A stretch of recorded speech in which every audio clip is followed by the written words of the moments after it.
দর্শক, খুবই গুরুত্বপূর্ণ খবর আছে। ইয়েমেন সৌদি আরবের উপরে নৌ ব্লকেড অর্থাৎ নৌ অবরোধ আরোপ করেছে। এই প্রেক্ষাপটে মনে হচ্ছে মধ্যপ্রাচ্যের পরিস্থিতি মারাত্মকভাবে বদলে গেল। এই অবস্থায় সৌদি আরবের সাথে যদি ইয়েমেনের যুদ্ধ শুরু হয় তাহলে পাকিস্তান কি করবে সেটা এখন দেখার বিষয়।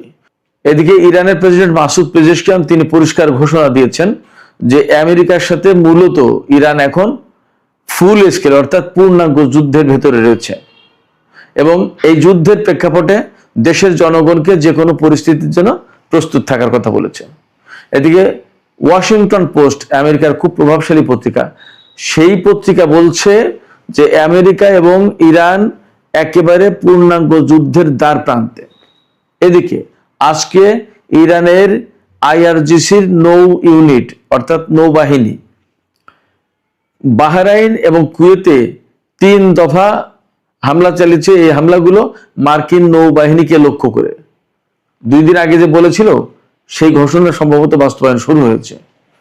এপাশে দক্ষিণ কোরিয়া মধ্যপ্রাচ্য থেকে তাদের সমস্ত নাগরিকদের সরে যেতে বলেছে, চলে যেতে বলেছে।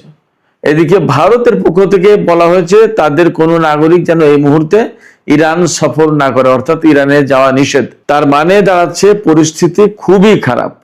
এই অবস্থায় তেলের দাম বেড়ে $90 উপরে চলে গেছে প্রতি ব্যারেল। আমেরিকায় তারা গ্যাসোলিন বলে, গ্যাসোলিনের দাম প্রতি গ্যালন $4 পৌঁছেছে, যেটা 1 বছর আগে এর চেয়ে অনেক কম ছিল। তার মানে আমেরিকার ভোক্তাদের ভেতরেও কিন্তু একটা মারাত্মক অসন্তোষ তৈরি হচ্ছে। এই প্রেক্ষাপটে মার্কিন পররাষ্ট্রমন্ত্রী মার্কো রুবিও বলেছেন তাদের সামনে কূটনীতির দরজা খোলা। এদিকে ইরানের পক্ষ থেকে পররাষ্ট্র মন্ত্রণালয়ের মুখপাত্র ইসমাইল বাকাই তিনি বলেছেন যে তারা সুনির্দিষ্ট মিডিয়েটর অর্থাৎ মধ্যস্থতাকারীদের পক্ষ থেকে যুদ্ধবিরতি বা যুদ্ধ কমানোর প্রস্তাব পেয়েছেন, কিন্তু ইরান এই বিষয় নিয়ে ভাবছে না। ইরানের পক্ষ থেকে বরং ঘোষণা দেওয়া হয়েছে আইআরজিসির পক্ষ থেকে যে তারা মার্কিন বাহিনীকে চরম শিক্ষা দেবে, যে শিক্ষার কারণে বিশ্বের আর কেউ যাতে ইরানের দিকে আগ্রাসন চালানোর চিন্তাও না করে। সুপ্রিয় দর্শক, আপনারা বুঝতেই পারছেন আমি যে খবরগুলোর মূল পয়েন্ট তুলে ধরলাম সেগুলো প্রত্যেকটা কত গুরুত্বপূর্ণ এবং এই মুহূর্তে মধ্যপ্রাচ্য কার্যত অগ্নিকুণ্ডের উপরে দাঁড়িয়ে আছে এরকম একটা পরিস্থিতি। এই অবস্থা আসলে কি হতে যাচ্ছে এবং আদৌ কি কূটনৈতিক কোনো প্রক্রিয়া এখানে কাজে লাগবে কিনা, এই সমস্ত নিয়ে আমি বিস্তারিত আলোচনা করার চেষ্টা করব। আশা করি আপনারা শেষ পর্যন্ত সঙ্গে থাকবেন। আর ভিডিও ভালো লাগলে লাইক, কমেন্ট, শেয়ার করবেন এবং চ্যানেলটি সাবস্ক্রাইব করে সাথেই থাকবেন। দর্শক, চলুন বিস্তারিত আলোচনায় চলে যাই। প্রথমেই যে খবর আমি আপনাদেরকে জানিয়েছি সেটার একটু ইলাবোরেট করি। সৌদি আরবের উপরে ইয়েমেন একেবারে পরিষ্কারভাবে নৌ অবরোধ আরোপ করেছে, অর্থাৎ সৌদি আরব এখন আর ইয়েমেনের উপকূলীয় ভাগ বা ইয়েমেনের নিয়ন্ত্রণে যে সমস্ত জলসীমা আছে সেগুলো আর পার হতে পারবে না। সেটা কি? বাব আল মানদেব প্রণালী।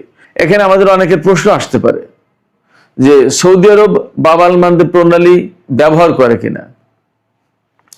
সৌদি আরব হরমুজ প্রণালী ব্যবহার করে যে সমস্ত তেল ইউরোপ আমেরিকার দিকে পাঠায় বা উত্তর আফ্রিকার দিকে পাঠায়, সেই সমস্ত তেল এডেন উপসাগর হয়ে বাব আল মানদেব প্রণালী হয়ে লোহিত সাগর দিয়ে, সুয়েজ খাল দিয়ে, ভূমধ্যসাগর দিয়ে যায়।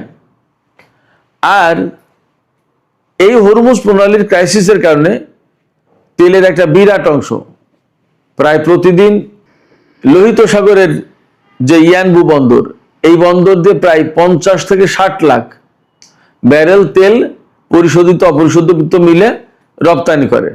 এই তেলের একটা অংশ ইউরোপের দিকে, উত্তর আফ্রিকার দিকে যায়, আর একটা অংশ এশিয়ার দিকে আসে।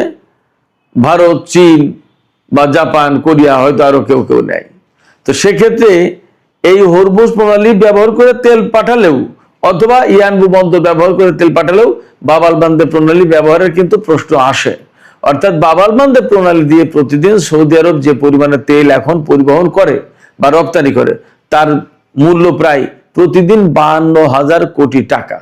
ফলে সৌদি আরবের উপর যখন ইয়েমেনের হুতিরা নৌ ব্লকেড আরোপ করছে, নৌ অবরোধ আরোপ করছে, তখন কিন্তু সৌদি আরব মারাত্মক রকমের সংকটে পড়ে যাবে। ও পাশে হরমুজ প্রণালী দিয়ে সংকট, এ পাশে বাব আল মানদেব প্রণালী দিয়ে সংকট, অতএব সৌদি আরব কিন্তু বড় রকমের সংকটে পড়ে গেল। এখন প্রশ্ন আসতে পারে, ইয়েমেনের হুতিরা কেন সৌদি আরবের উপরে এই নৌ অবরোধ আরোপ করলো? আপনারা সবাই জানেন, কিছুদিন আগে ইরানের সর্বোচ্চ নেতা শহীদ সর্বোচ্চ নেতা আলী খামেনি জানাজা এবং দাফন অনুষ্ঠানে ইয়েমেনের কিছু লোক গিয়েছিল। তাদেরকে ইরানের বিমান ইয়েমেন থেকে ইরানে নিয়ে গিয়েছিল এবং ইরান থেকে ইয়েমেনে ফেরত দিয়েছিল। আপনারা সবাই হয়তো জানেন, আমি বলেছি, তারপরে আজকে জাস্ট উল্লেখ করছি প্রেক্ষাপটটা কি। যেদিন ইয়েমেনের লোকজনকে ইরান থেকে ইয়েমেনে নিয়ে গেছে, সেদিন কিন্তু সানা আন্তর্জাতিক বিমানবন্দরে সৌদি আরব বোমা বর্ষণ করেছে। ফলে ইরানের বিমান সেখানে নামতে পারেনি, নেমেছিল আল হুদাইদা বিমানবন্দরে।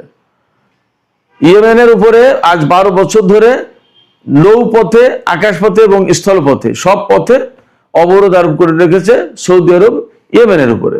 2021 সালে যুদ্ধবিরতি হলেও, এখন সৌদি আরবের সাথে ইয়েমেনের যুদ্ধ না থাকলেও এই অবরোধ কিন্তু তারা তোলেনি। ইরান এই বিমান পাঠিয়ে এক ধরনের অবরোধ ভাঙার চেষ্টা করেছে অথবা ওই প্রয়োজনটা মিটিয়েছে, কিন্তু ইরানের বিমান নামতে দেবে না সানা বিমানবন্দরে বলে সেই বিমানবন্দরে সৌদি আরব হামলা চালিয়েছিল। আর যেদিন ইয়েমেন থেকে ওই সমস্ত লোকজনকে আনতে গিয়েছিল ইরান বিমান পাঠিয়ে, তখন ইরানের বিমানে হামলা চালাবে বলে সৌদি আরব যুদ্ধ বিমান আকাশে উড়িয়েছিল। সেদিন ইয়েমেনের হুতি সমর্থিত সামরিক বাহিনী ক্ষেপণাস্ত্র মেরে সৌদি আরবের বিমানকে তাড়িয়ে দিয়েছিল। তার মানে সৌদি আরব ইয়েমেনের উপরে শত্রুতা বন্ধ করেনি। এই যে শত্রুতা বন্ধ করেনি, এই কারণে ইয়েমেন এখন দেখছে যে বাব আল মানদেব প্রণালী ব্যবহার করে প্রতিদিন সৌদি আরব বিপুল পরিমাণে তেল রপ্তানি করে, অথচ তারা তাদের বন্দর, আকাশপথ কোনো কিছু ব্যবহার করতে পারছে না। এই জায়গা থেকে তারা এখন সৌদি আরবের উপরে অবরোধ আরোপ করে দিল।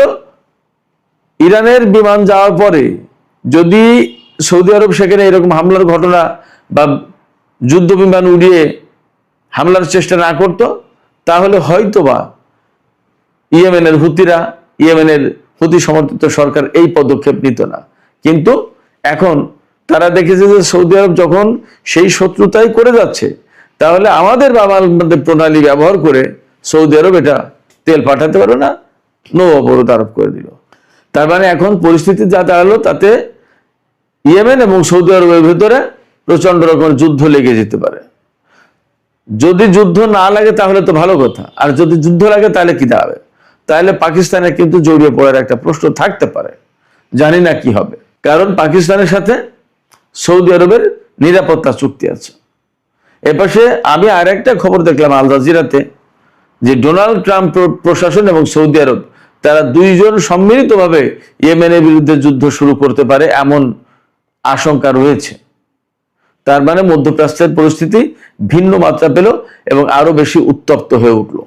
এপাশে ইরানের প্রেসিডেন্ট মাসুদ পেজেশকিয়ান তিনি কিন্তু পরিষ্কার ঘোষণা দিয়েছেন যে ইরান এই মুহূর্তে পূর্ণাঙ্গ যুদ্ধের ভেতরে রয়েছে এবং যুদ্ধের ভেতরে থাকলে দেশের নাগরিকদের জন্য অনেক দুঃখ, ক্লেশ, হতাহতের ঘটনা অনেক কিছু ঘটতে পারে। এই পরিণতির জন্য, যে কোনো সুবিধা অসুবিধার জন্য যাতে ইরানের জনগণ প্রস্তুত থাকে, তিনি সেই আহ্বান জানিয়েছেন।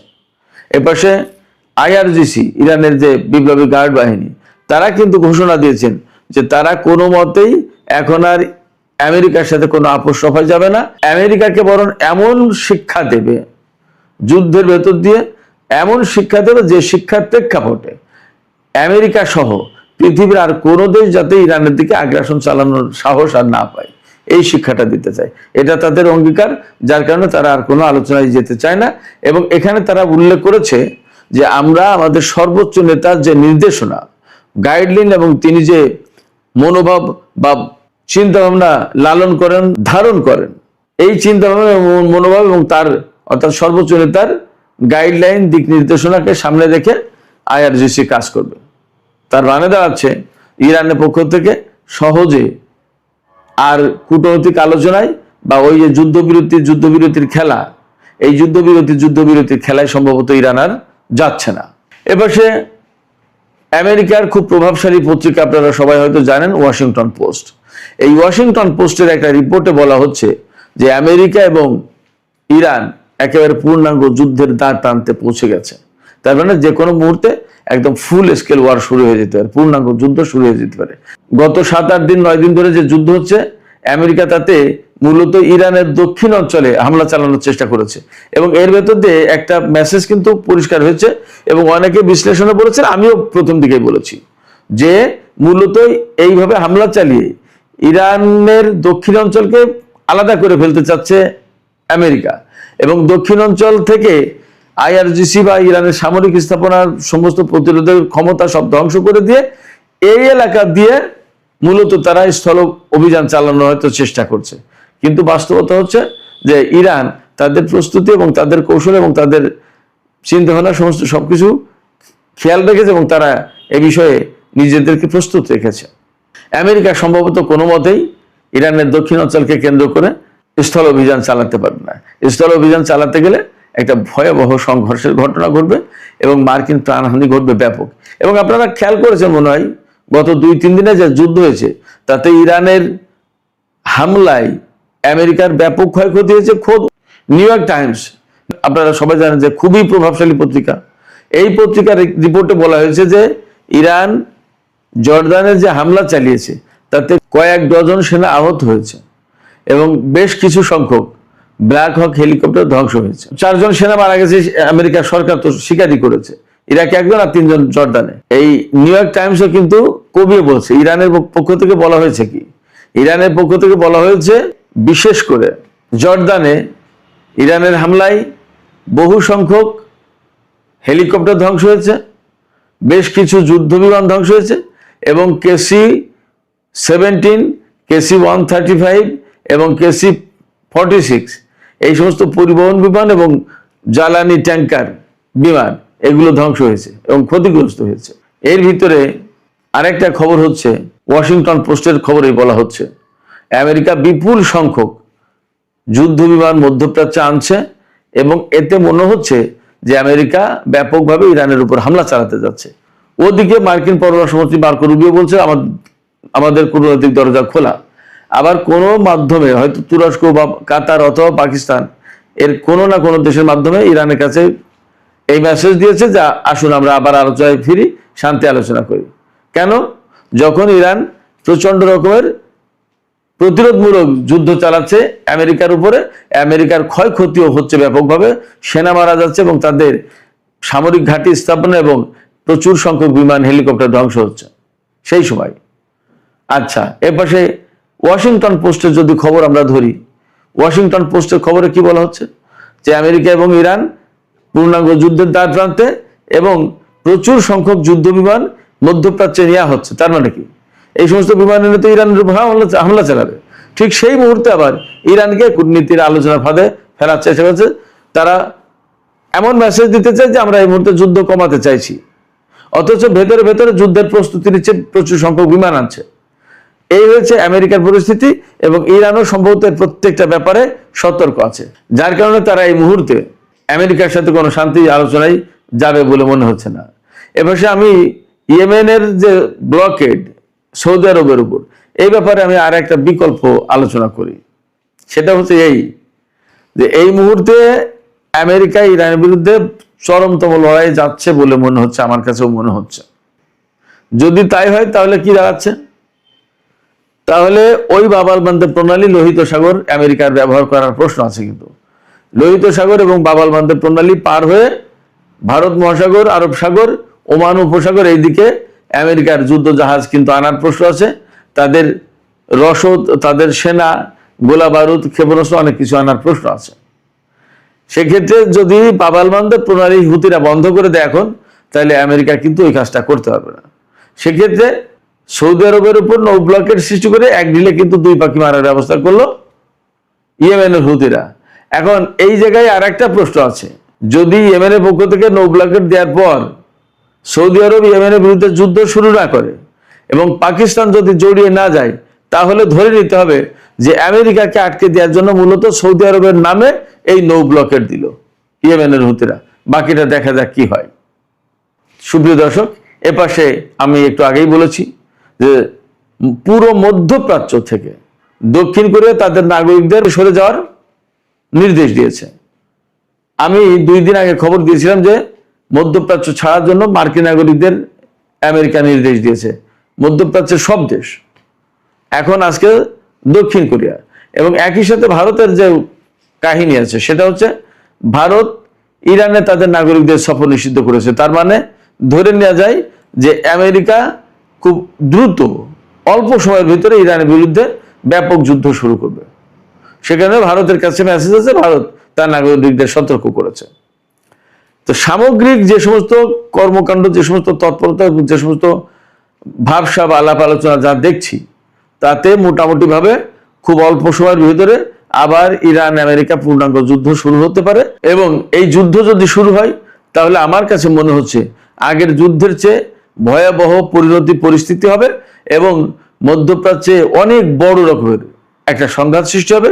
এই সংঘাতে সম্ভবত ইরানের যে সমস্ত আঞ্চলিক মিত্র ফোর্স রয়েছে, ইরাক, সিরিয়ায়, লেবাননে, ফিলিস্তিনে, ইয়েমেনে, এর প্রত্যেকেও সম্ভবত জড়িয়ে যেতে পারে যদি পূর্ণমাত্রার যুদ্ধ শুরু করে আমেরিকা।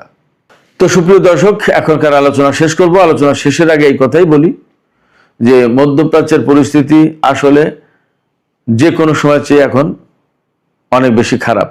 এই পরিস্থিতিতে হরমুজ প্রণালীতে তেল পরিবহনের মাত্রা অনেক কমে গেছে। আন্তর্জাতিক বাজারে তেল এবং গ্যাসের দাম বেড়ে গেছে। খোদ আমেরিকায় প্রতি গ্যালন তেলের দাম অন্তত $4। সেক্ষেত্রে আমেরিকা যেমন চাপে, তেমনি মধ্যপ্রাচ্য চাপে ইরানও। প্রত্যেকে যুদ্ধ পরিস্থিতিতে কেউ খুব রিল্যাক্স থাকতে পারে না, মুক্ত থাকতে পারে না। এই পরিস্থিতিতে আমরা প্রত্যাশা করি না যুদ্ধ হোক, কিন্তু পরিস্থিতি যে দিকে যাচ্ছে তাতে মনে হচ্ছে এবার হয়তো একটা চূড়ান্ত যুদ্ধই হতে যাচ্ছে। আপনাদের কি এরকমই মনে হচ্ছে, নাকি আপনারা ভিন্ন কোনো কিছু দেখতে পাচ্ছেন? মতামত জানিয়ে কমেন্টে লিখতে পারেন। আর ভিডিও ভালো লাগলে লাইক, কমেন্ট, শেয়ার করবেন এবং চ্যানেলটি সাবস্ক্রাইব করে সাথেই থাকবেন। দর্শক, এখনকার আলোচনা এখানেই শেষ করতে চাইছি। আপনারা সবাই অনেক অনেক ভালো থাকুন। আল্লাহ হাফেজ।